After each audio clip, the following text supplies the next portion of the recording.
It's the previous worst loss in a Game 7 for the Los Angeles Lakers. You got it all the way back to the 1970 NBA Finals against the New York Knicks. Kobe Bryant was taken out a couple minutes ago for the attention at the line. An inexplicable second half and game, really. 43 minutes, 16 tries, 24 points. They might be sick or injured or what, but that will be something for papers and television people to find out after the game. But right now, it is all about the Phoenix Suns. They've come back from a 3-1 deficit and beaten the Lakers in the first round.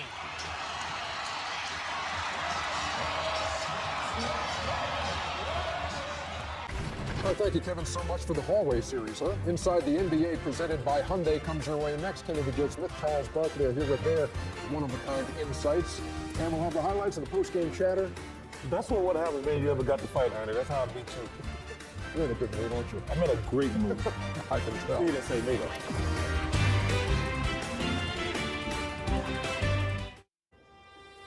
Inside the NBA comes your way just moments from now. We do have time to let you know what our schedule is for Monday.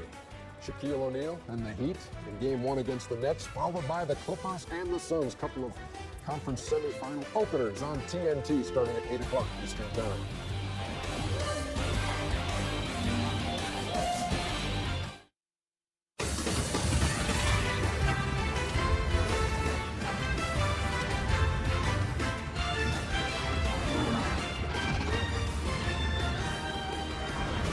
The Suns 121-90. We go live to Mike D'Antoni's post-game press conference. How fast he was. I mean, he was going so fast, I don't think he could catch his breath. I mean, he was gone.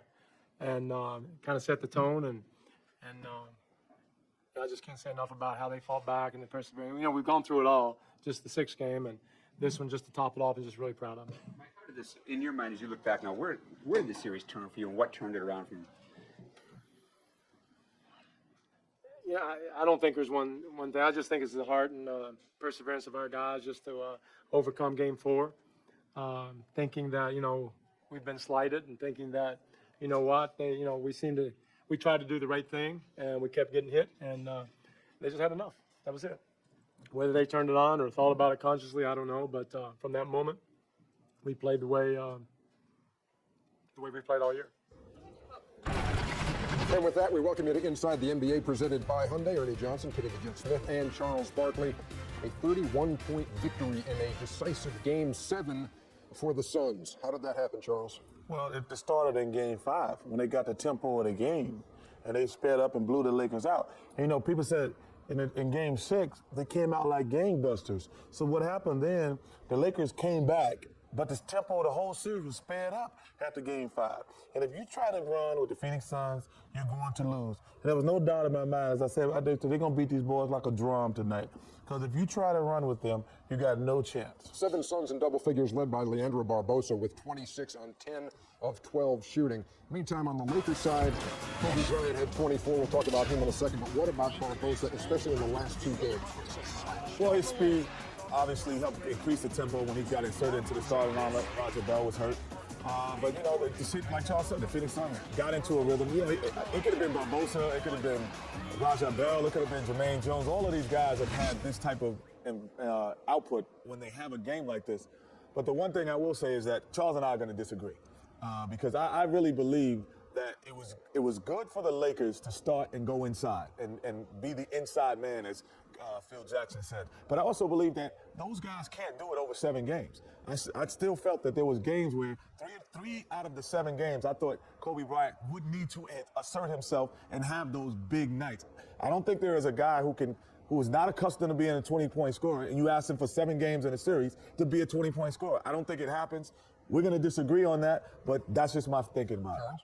We can disagree, but the team I said was going to win won. That's all that matters. Why did Kobe Bryant take 3 shots in the second half? I think he was being very selfish. I think he stopped shooting because he wanted to say, those guys didn't help me. Because normally, if they had to get down by 20 points, he would try to take over. He was not aggressive at all. He was not shooting the ball. He did it a couple of years ago when they had Shaq. He wanted to prove, you guys can't do anything without me. But the truth of the matter, he was very selfish. Hey, those guys played very well. See, I know he doesn't want to take any blame, but he got, you know, once they let the Suns get the tempo up, and I know guys can say these guys can't play well, These guys played fantastic. That's why I said earlier tonight that Kobe Bryant is in the most peculiar situation of any basketball player there is. Because here's a time when he doesn't shoot, he's selfish. The night before, he shoots 35 times, he's selfish. So he's in a basketball place that very few people are. That no matter what his output is, there is some reluctance. There would be criticism because of what he does. And I think that's, to me, sometimes it's unfair. And I'm not sure if this is the case. Like I said, I go back to the fact that here's what confuses me about this. Phil Jackson has been pretty clear on what he thought Kobe's role, for lack of a better word, was that, hey, we want to play team ball, but if we feel like we need it, then Kobe needs to assert himself, and he needs to take over. So that's why 3 shots in the second half. He was just trying to prove a point. You know, we are going to disagree, but the truth of the matter is, they can't beat the Suns. I probably say Prue during the regular season. He averaged 44 a game, and the Suns mauled them every time. But the games that they pounded the ball inside, they dominate the Suns. That's what the Suns' weakness is inside. And what Kobe does, even though Kenny says he was 20 for 35 last game, that's a good percentage. That's a great percentage. But what it does is, and Doug touched on the top, those 15 shots, all it does is feed the Suns' fast breaks. And that's when the Suns on their fast break, they got the best fast break in the league, and they don't care if it's Barboza. They don't care if it's Bill. They don't care if it's Dion. They want to just run and gun and outshoot you, make threes, and that's their style. We'll talk about Suns Clippers a little later in the show, but right now. Are we starting the boat? Well, I like to the The Lakers are fishing. Yeah, we starting it.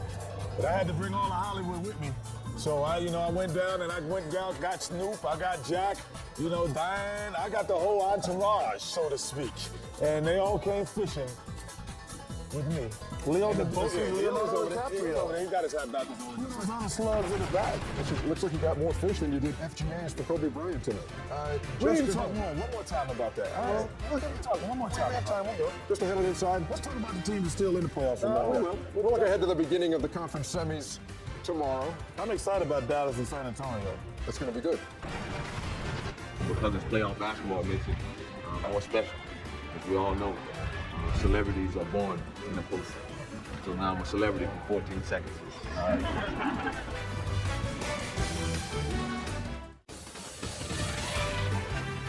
Inside the NBA, brought to you by the all-new Hyundai Azera, may be the most car for the money ever. And by Southwest Airlines, official airline of the NBA. Southwest Airlines, a symbol of freedom.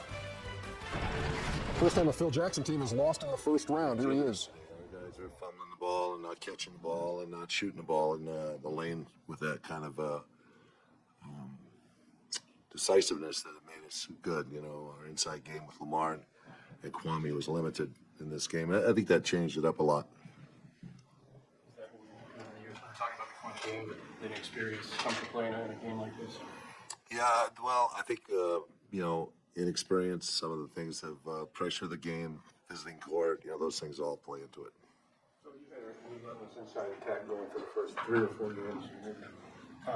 Did they take something away, or did you guys stop going in as hard as you were? Well, I think they made it difficult for us to get the ball in there. Today we're going to be determined not to turn it over. I see we only had 10 turnovers, but we got too cautious into our passes in there and decided we weren't going to take the risk of putting the ball inside because they fronted, they rotated, they were quick to do that, and they made it difficult to get the ball out of that double team. They made the adjustments during the course of this series and a good job of it. Something happened with a couple of shots. Well, we wanted to get back in the ball game. We're running stuff through other guys. Nash was a little bit banged up. We're trying to work at that end of it, trying to go inside to Lamar, get an inside-out game, and Kobe just sat on that game and let the other things happen. And did he score the second half? I don't think he scored. 1 point. I couldn't remember him scoring actually, but he got that illegal defensive free throw. How tough was it to match up here? Okay, put this story to bed. Then you wanted one more thing to say about the Lakers. Well, it's really about the whole Kobe Bryant again he didn't score in the second half, basically. He's got a technical foul, so he didn't score. And like I said, you can criticize him for not taking shots now. And I think the one thing that we all have to realize is that the responsibility that he has that Phil gave him, he said, when you feel that it's time to take over, you can. So as a viewer, you can look at it and say in game 6, he took over too early. But he might have felt that's that time. And in this game, you say, well, you didn't come in quick enough. So if you allow him to take that responsibility, then you have to live with the fact when he does and when he doesn't. And you can't say it's good, you can't say it's bad, but you got to live with it because Phil puts that responsibility on him. Anything, or do we move on? I say what I say. My team moving on. Thank you on Inside, presented by Hyundai. Again, we go live for more post-game. Here's Kobe Bryant. When you were up 3-1, how much did you think this was a possibility that you guys could lose this series when teams that are up 3-1 just don't lose? No, I knew it was a serious possibility for the simple fact that the team that we're up against has a lot of firepower. And I knew that we were playing extremely, extremely well. And I knew that they had a notch that they could go to. And they went there, and we couldn't keep up. How effective was Bell on defense? You know what? It's funny because I really don't think about him defensively. I really don't. I mean, it's not like when I go up against a Bruce Bowen or a Test or something like that, where they make you think about what you're doing out there. It's not like that. How tough was it for your team to match up to their quickness, their speed, and their space? They just have a lot of talent over there. A lot of talent, a lot of firepower, and they stepped up to the challenge. They kept coming at us in waves, and we just didn't have enough in the tank to hold on.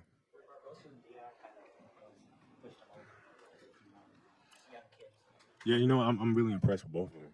I think Barbosa, he's just going to get better. I think he can be a tremendous player. And Diao, Diao can play his ass off and play, period. We'll continue to monitor that, and if they talk about shots in the second half, which is something we talked about at length, we will bring that to you. Meantime, you heard him talking about Raja Bell's defense. And moments ago, Raja Bell was asked about Kobe, and, he had some pretty strong words for him earlier in the week, but tonight took the high road. He only took 3 shots in the second half. It seemed like he was not looking for a shot, or he just so close to him that he couldn't move. I really don't know. It's a hard one for me to answer. I can't really give you a reason why he did or didn't shoot. Was it tough for you to control your emotions out there? You did get another elbow early. No, I understand the situation I'm in and what it means to the team, and that if I get another flagrant or anything like that, then I have to sit another game. So I was there for business. No rest, you got. What high road? They didn't say it. They didn't have to go anywhere. That was on the regular road. He didn't make the high road. Well, I thought he was going to say some information. Nice. Some information. At any rate, here are the highlights of this one. And Phoenix out of the gate in a hurry. It was in trouble right there. One, not only when you miss jump shots, Charles, but when you miss layups and you miss short jumpers, that also gets them off to the race. Listen, they lost this series in Game 5 when they let Phoenix get their fast break going. If you make some of these, they lost by 30, so if you make some of these, you only lose by 20. But it's slow. You can't let Phoenix get their tempo going. They're a fast-breaking team. They don't care how many points you score. They just want to outscore you. You saw the 3 by Kobe, 23 points in the first half, 1 point in the second half, and there's Raja Bell taking the elbow. Meantime, on the break, once again, I've only seen 2 teams. Nash turned an ankle. I've only seen 2 teams. That's unfortunate, but I've only seen 2 teams, the Spurs and the Clippers, the second time they play. They accept the fact they can't run with the size. They selective run. You can run, but you have to be very selective. 3-pointer for Leandro Barbosa. Finds the bottom, and from wire to wire, it's the Suns in Game 7, 121-90. Steve Nash, 13 points, 9 assists, 6 rebounds. You heard him after the game tell David Aldridge that, he's going to be there Monday night when that series begins with the Clippers. Where's the beef along the front line for the Lakers in this one, which had been the recipe, basically, in this series? Get it inside to these guys, and tonight, you see the numbers. Yeah, but it was already. You can only plug so many holes. And the fans had got their confidence sky high. It was too late to get to Game 7. More on Inside in just a minute.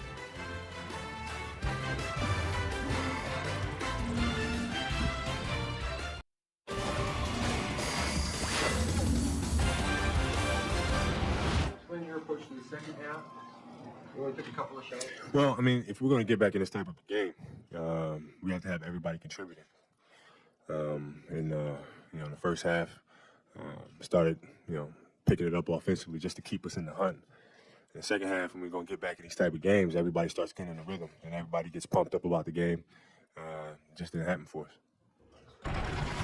Kobe Bryant's thoughts moments ago on the shots in the second half. He took just 3 and finished with 24 points on 8. of 16. Time now for Autotrader.com, just to let you know, we're playing for charity. Man, this ain't fair to be beating y'all like a drum. The drive to the finals This fantasy is when it get interesting, Ernie. Yeah, now it gets interesting. After tonight? No, that was going into tonight. It's going in, and we've gained about 15 on you tonight. You're only down 45. That's now. all right. You're down 61. This is when we start Hey, I playing. tell you what we should do. Hey, y'all 8,000? I'm trying to catch Damian 535. I'm going to catch Damian. They're not going to happen for you. Back to wrap things up on Inside in just a minute.